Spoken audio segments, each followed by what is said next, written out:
iba't ibang TV network companies, pati na rin sa social media at nakikinig sa radyo.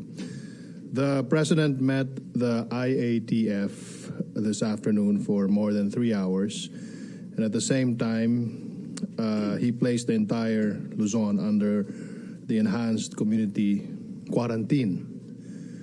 After the meeting, the IATF ironed out the guidelines of the enhanced community quarantine, and to discuss the guidelines, we are joined by Secretary Ed Anyo of the DILG. Magandang gabi, sir.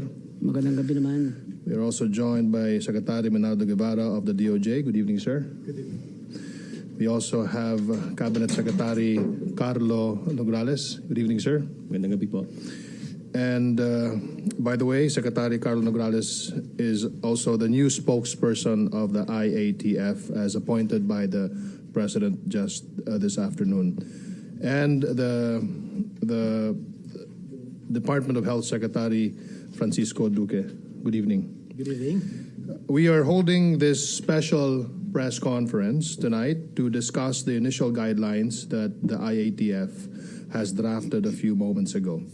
CABSEC Carlo Nograles will now read the guidelines of the enhanced community quarantine for the entire Luzon. Maraming salamat, Secretary Martin Andanar. Mga kababayan, magandang gabi po sa inyong lahat. Narito po ang guidelines on the imposition of an enhanced community quarantine and the stringent social distancing measures over the entire Luzon, including the National Capital Region, effective at 12 midnight of 17 March 2020 and expiring on 12 midnight of 13 April 2020. Therefore, the following shall be implemented. Number 1, classes and all school activities in all levels shall continue to be suspended until 14 April 2020. The same directives to the Department of Education, Commission on Higher Education, Technical Education and Skills Development Authority, and such other regulatory agencies, LGUs, and the Department of the Interior and Local Government with respect to the class suspension are reiterated. Number 2, mass gatherings shall be prohibited. Number 3, a strict home quarantine shall be observed in all households. Movement shall be limited to accessing basic necessities. Provision for food and essential health services shall be regulated. And there will be heightened presence of uniformed personnel to enforce quarantine procedures. Number 4, a work-from-home arrangement shall be implemented in the executive branch except the PNP, AFP, PCG, and Health and Emergency Frontline Services, Border Control, and other critical services, which shall ensure a skeletal workforce. Number 5, only those private establishments providing basic necessities and such activities related to food and medicine production, i.e., public markets, supermarkets, groceries, convenience stores, hospitals, medical clinics, pharmacies, and drugstores, food preparation and delivery services, water refilling stations, manufacturing and processing plants of basic food products and medicines, banks, money transfer services, power, energy, water, and telecommunications supplies and facilities shall be open.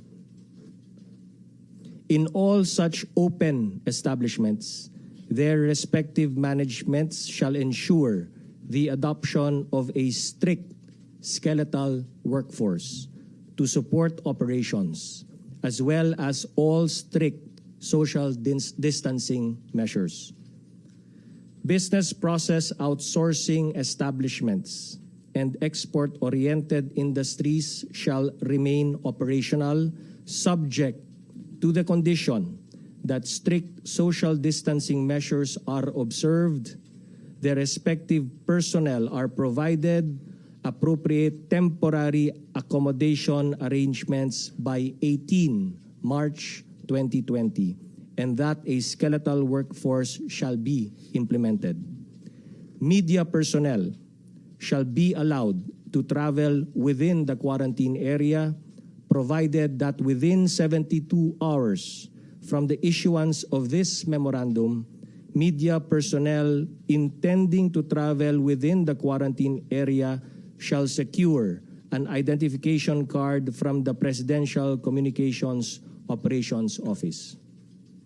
For purposes of the foregoing, transit to and from the above establishments anywhere within the area covered by the enhanced community quarantine shall be allowed.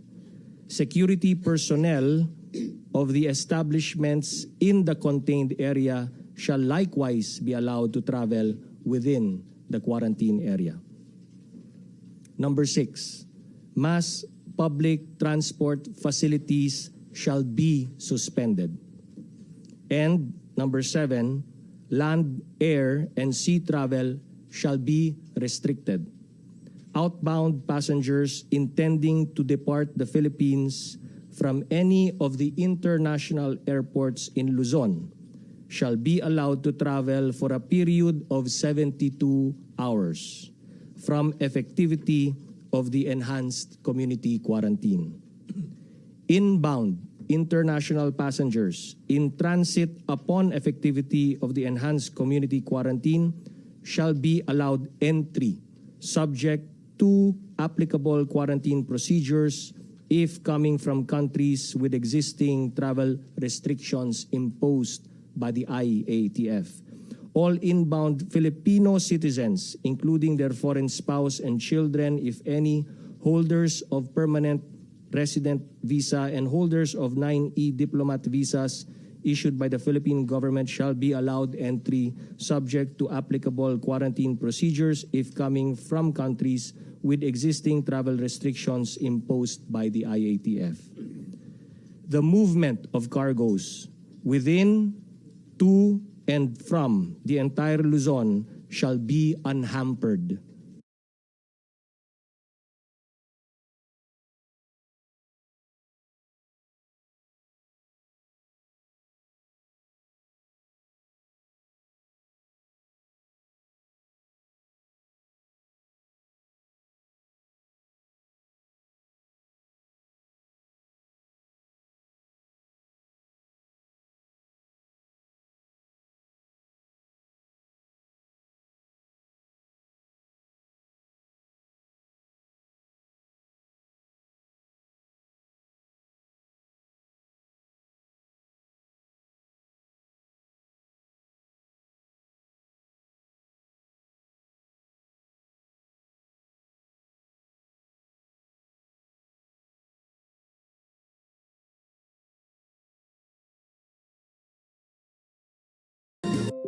Shall be subjected to appropriate action, both criminal and administrative, in accordance with relevant laws and regulations. Navy, Philippine Air Force, PCG, and the PNP, and such other agencies or entities as the IATF may invite, shall continue to convene daily to study and continuously review the measures and guidelines in addressing the COVID-19 situation until such time that the health event subsides. The IATF, through the DOH, is directed to disseminate information to the public on the steps and measures to be undertaken relative to the COVID-19 situation during the period of enhanced community quarantine for the entire Luzon for immediate compliance. Thank you very much. Can we have Secretary Anyo or question and answer? MPC? Maricel? Sir, good evening. Sir, just a clarification about the suspension of mass transport, meaning LRT, MRT, bus, and jeepney, wala po talaga. Yes, that's correct. Pero yung mga private vehicles are allowed to travel. Pwede po yun. Yes. But only for those who are exempted. Kasi Okay, may what mga is exemptions tayo sa public and sa private establishments. For government, meron po tayong exemptions, di ba? Especially the frontline services. And then sa private establishments, meron tayong mga exemptions. But mass transportation will be suspended. Meaning, sir, yung mga private cars of ordinary people, they are not allowed to travel. Even if they're going out to buy groceries, food supplies, and medicines. Not allowed. No, they will be allowed subject to subject nga to do yung exemptions, 'di ba? So nakasulat dito yung basic necessities like public markets, supermarkets, groceries, convenience stores. So those will continue to operate. So therefore, you may go to them if there's no public transportation, then private or you'll have to walk. And yung mga allowed, sir, na bumiyahe, like yung mga health workers and mga PPOs, same pa rin po yung requirement. Like they just have to show their IDs or certificate of employment. Wala Yes. pong changes. To. Correct. Okay. The idea here is to keep everybody on home quarantine. We try not to dwell dun sa mga exemptions to the rule. In fact, yung exemptions, ang ano natin dito, ang mindset dapat natin dito is in case of doubt, stay at home. Thank you, sir. Anjo and then Joyce.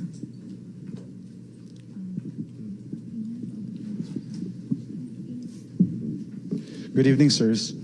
Sir, can you walk us through how did the president reach the decision to declare and enhance a community quarantine? I understand several CABSECs have already recommended lockdown. Why not lockdown? Meron lang tayong nakita naman ninyo even in the previous declarations, meron tayong general community quarantine and then meron po tayong enhanced community quarantine.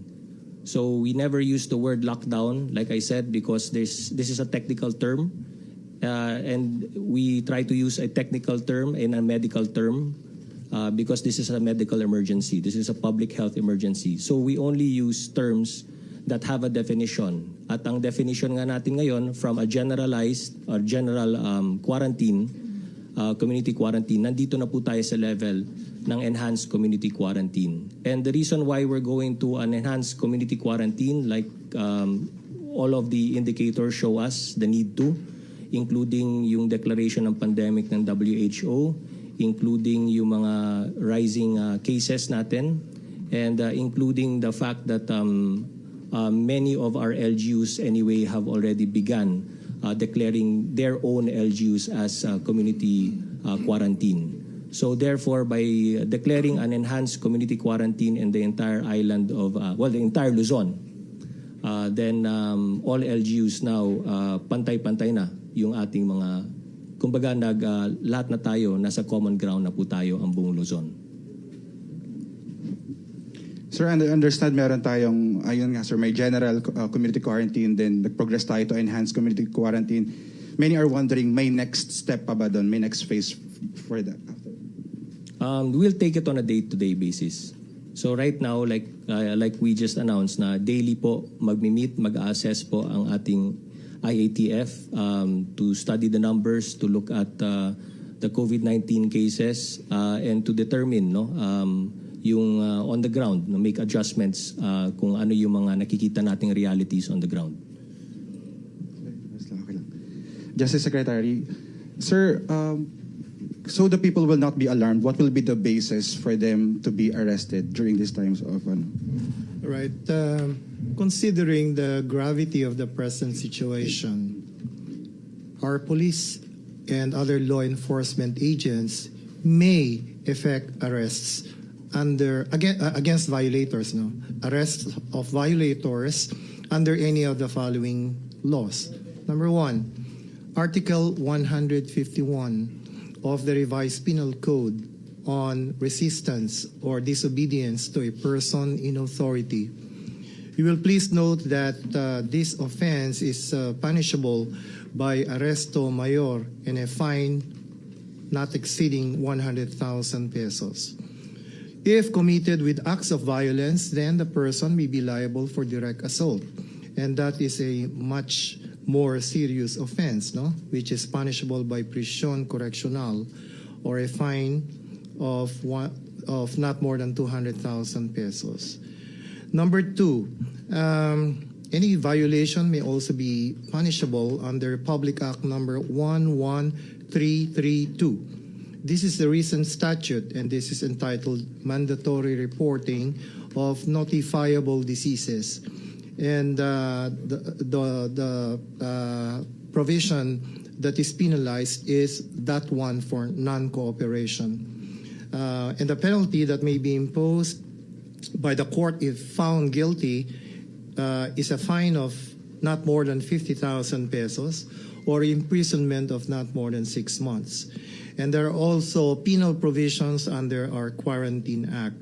And the penalty would be more or less the same as the more recent statute on mandatory reporting of notifiable diseases. So this will come into play only pag talagang mayroong serious resistance or disobedience to our law enforcers. So I plead with everyone to just simply give your cooperation. And this is something that is temporary. This is for the good of all of us. The police officers and supported by the armed forces are not the enemy. They are not there to harass us, but to protect us. Okay. Thank you. Joyce and then Pia.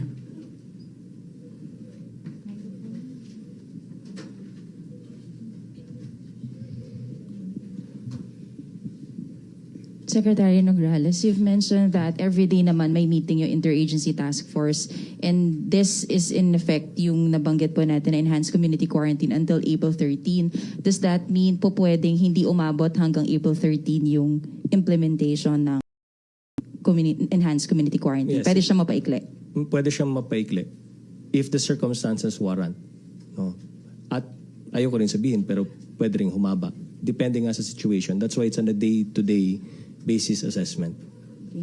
How will this coincide, yung strict home quarantine, with the curfew being implemented by or being enforced by LGUs? Ba't hindi na natin sinama yung... Superseded na siya ng curfew because curfew is back to home ka pag sinabi mo curfew. But this time, it's strict home quarantine. So superseded na yung mga curfews that were being imposed by the LGUs.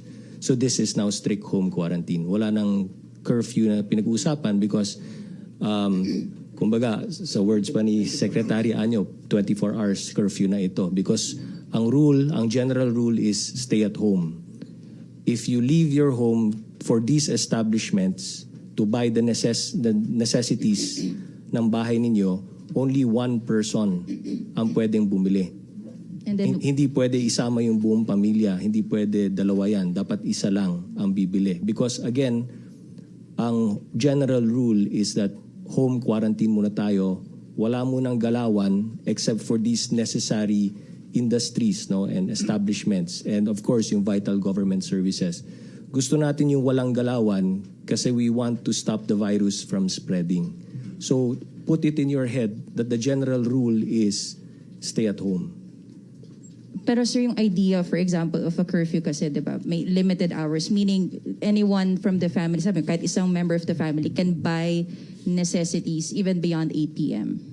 So, I know what you're saying, pero siguro we will ask the establishments also, perhaps in the next, maybe tomorrow, we will ask establishments to close us at a certain time, perhaps. No, it's something that we'll take up para pag magsarado yan, then you have no business already being out of your home. Sir, dun sa meeting ng Interagency Task Force, napag-usapan ba yung recommendation na magkaroon ng isang place lang for all COVID-19 positive cases para mas confined? Was it discussed or was it approved by the President? It wasn't discussed, but may I ask Secretary Duque?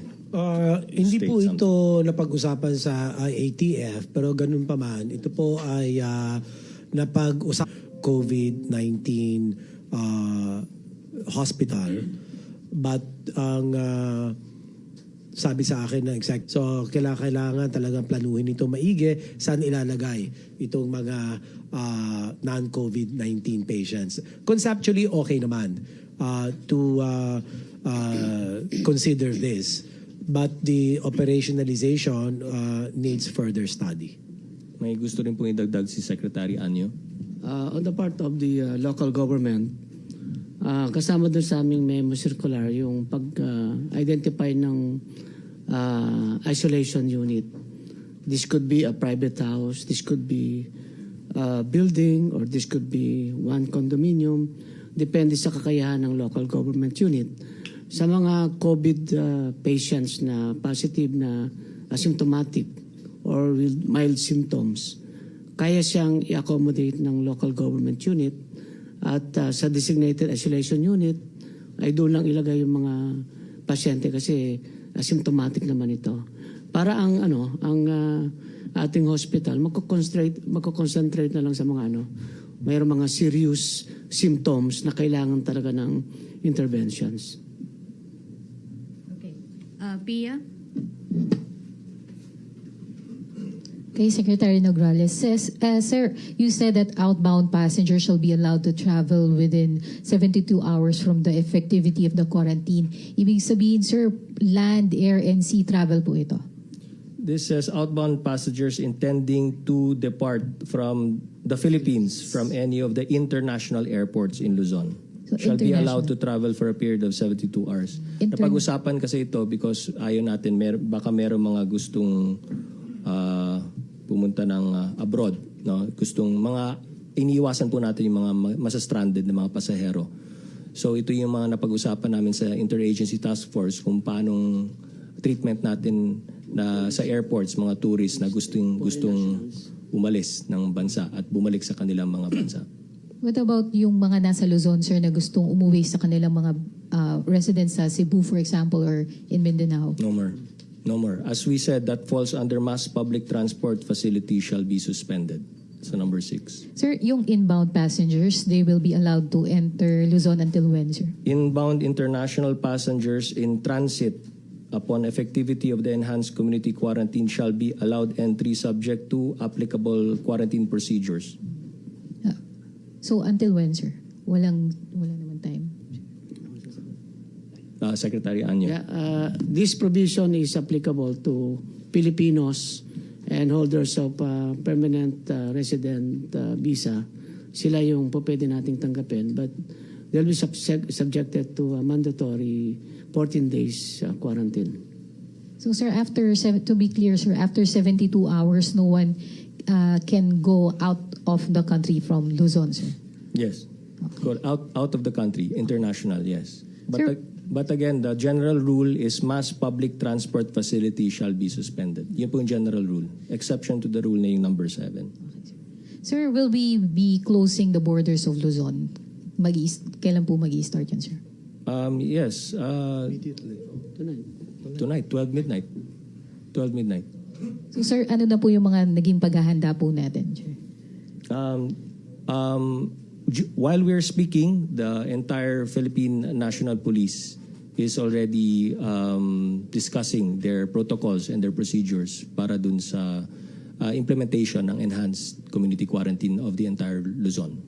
Kay SILG, sir, up until kanina, nung nag-uuwian po yung mga tao, may mga checkpoints pa rin po kahit na-announce na yung enhanced community quarantine. What will happen to the checkpoints around Metro Manila, sir? Well, ang mangyayari, iba na ngayon magiging configurations. First, mayors, barangay captains, na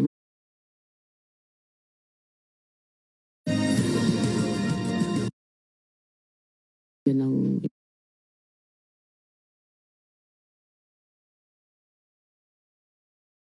Meron na kulatilya doon na masyadong maliit yung letra, baka yun ang lagyan natin ng basahin natin maigi, baka meron na opening for additional protection. Well, you also have PhilHealth, di ba? Yung commitment ng PhilHealth. Yeah, a cover for isolation benefit package at 14,000 pesos each. So that's the PhilHealth contribution to the national government. Serious pneumonia package, which is 32,000. So malaki. Plus kung lalagay mo pa yung 6,000 peso testing na times 3, on the average 18,000. So 18,000 plus 16,000 plus 32,000 plus isang tao, papaano siya makakarating sa ospital? Sapat pa yung mga ambulansya natin? Oo naman, marami naman lahat. Plus kung lalagay mo pa yung 6,000 peso testing na times 3, on the average 18,000. So 18,000 plus 16,000 plus 32,000 plus 14,000. It's about 58,000. Okay. Ian? Apo, Secretary Duque, good evening sir. Sir, pinapatanong po dahil wala pong public transport, wala rin yung mga TNVS, paano daw po halimbawa nagkasakit yung isang tao, papaano siya makakarating sa ospital? Sapat pa yung mga ambulansya natin? Oo naman, marami naman lahat.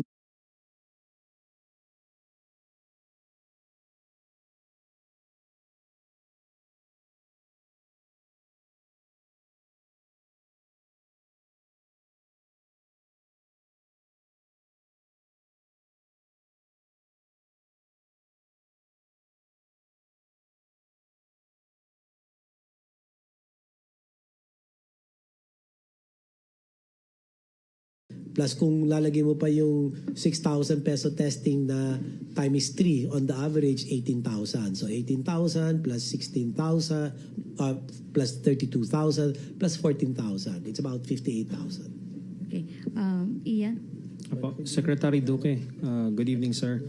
Sir, pinapatanong po dahil wala pong public transport, wala rin yung mga TNVS, paano daw po halimbawa nagkasakit yung isang tao, papaano siya makakarating sa ospital? Sapat pa yung mga ambulansya natin?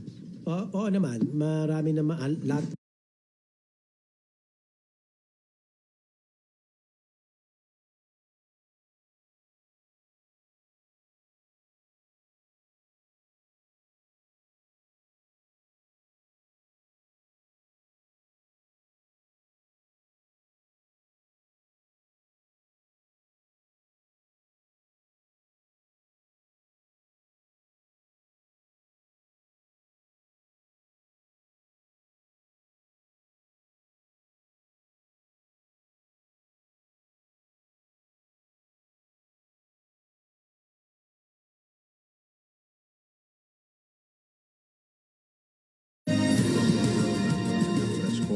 Service. Ginagawa po natin para sa Mangangalaga kung sakasakaling kinakailangan silang ma-ospital. Pero patitignan ko yung policy nila with the HMOs kung baka naman meron na kolatilya doon na masyadong maliit yung letra. Baka yun ang lagyan natin ng basahin natin maigi. Baka meron na opening for additional protection. Well, you also have PhilHealth, di ba? Yung commitment ng PhilHealth. Yeah. Thank you very much. Yung PhilHealth pala ay meron na inaprubahan din ng Economic Development Cluster, or EDC, sa halagang 420 million pesos. This is to cover for isolation benefit package at 14,000 pesos each. So that's the PhilHealth contribution to the national government response. But of course, the 14,000 doesn't end there, because assuming any of the patients who are under investigation might develop moderate pneumonia, the 14,000 plus 16,000 moderate pneumonia benefit package, so that's 30,000 pesos. In case the moderate pneumonia deteriorates into a massive or serious pneumonia package, which is 32,000. So malaki. Plus kung lalagay mo pa yung 6,000 peso testing na times 3, on the average 18,000. So 18,000 plus 16,000 plus 32,000 plus 14,000. It's about 58,000. Okay. Ian? Apo, Secretary Duque, good evening sir. Sir, pinapatanong po dahil wala pong public transport, wala rin yung mga TNVS, paano daw po halimbawa nagkasakit yung isang tao, paano siya makakarating sa ospital, sapat pa yung mga ambulansya natin? Oo naman, marami naman, lahat man ng ating mga ospital may ambulansya at meron din ang Philippine Red Cross. Maraming ambulansya ang Philippine Red Cross. So we complement our ambulance capacity with that of the Philippine Red Cross. In fact, pati yung mga tents ng Red Cross ay available for the use of our hospitals for setting up triaging sites within the grounds of the hospital. So wala pong dapat ipangamba yung mga walang sasakyan na magiging mga pasyente? Wala naman dahil gaya ng sinabi ko, meron naman tayong sapat na ambulance service. Opo. Kabsec, ang BPO exempted, Ang POGO po ba, may operation pa rin sila ngayon kahit po, siyempre, meron tayong enhanced community quarantine? Hindi namin napag-usapan. So kung hindi namin napag-usapan, then close. Wala siya sa aming wala siya sa mga establishments na napag-usapan namin. So like I said, in case of doubt, no. And then we'll just siguro, like I said, day-to-day nga ang aming assessment. So day-to-day magkakaroon tayo ng panibagong mga resolutions. Thank you po. Sec Martin, marami rin po nagtatanong, yun bang mga media vehicle exempted na? Paano po yung private vehicle na mga media naman? The private vehicles, Cabsec, ano bang ating okay? Yes, according to the DILG Secretary, pwede po yung media vehicles at yung private vehicles ng may-ari na miyembro ng media. And I'd like also to answer some questions from FOCAP dahil nagtanong sila about their IDs. Would their IDs suffice? Yes, even the IDs of the MPC would also suffice. I understand na maraming expired na ID sa inyo. So within 72 hours, lalabas na po yung mga IDs ng MPC at ng FOCAP. Sec, yung mga editor, yung mga anchor, sila doon naman sa mga dyaryo, yung mga nag-layout, at maraming pang ibang personnel like sa engineering doon sa loob ng mga opisina, yung mga satellite man, yung mga lineman, kasi sila po ba exempted din? Lahat po ng media workers. Basta ang gawin niyo lang po ay mag-submit lang ho kayo ng requirements para mabigyan ho kayo ng special ID ng International Press Club. Pero may tanong din dito. Gusto ko lang siguro dagdagan yung social distancing lang po sa mga media. Hindi naman kayo exempted sa social distancing, no, sa mga media offices ninyo. I just wanna point that out. Otherwise, tayo rin po mahihirapan po dito. So that's why we highly recommend virtual. Yes. Kung yung iba sa yes. Regarding sa vehicle ng media, as much as possible yung business or company media vehicle. Pero kung talagang hindi maiwasan, lagyan din ng media sticker yung private car nila. Secretary, kasi usually ginagamit lang naman yon, halimbawa from house papunta dun sa company, tapos sasakay ka na ng media vehicle. Kailangan pa po ba? Hindi, ang ibig sabihin, dapat yung private vehicle na gagamitin nyo, sama may sticker din ng media para alam ng enforcer na taga-media kayo, and then tsaka kayo i-check. No? Secretary, may tanong lang dito. Paano daw po yung mga journalists sa provinces? Paano sila kukuha ng accreditation? Ganun din po. Ang gawin po nila ay mag-email. I-email po nila yung kanilang mga requirements dun sa email na binigay ko kanina. Right, the biggest news tonight, cabinet secretaries discuss the guidelines for the imposition of the enhanced